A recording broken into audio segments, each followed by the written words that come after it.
Welcome back to another computer sluggish video.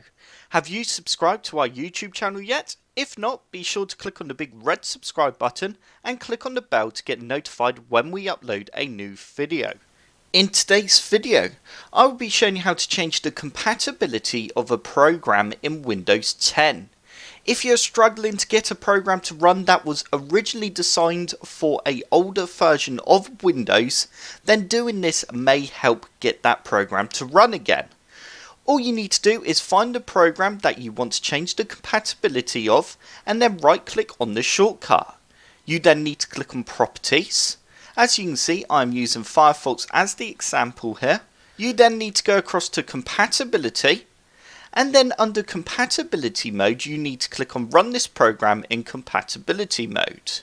You can then select which version you want this program to run in compatibility mode. For example, I can click on Windows Vista.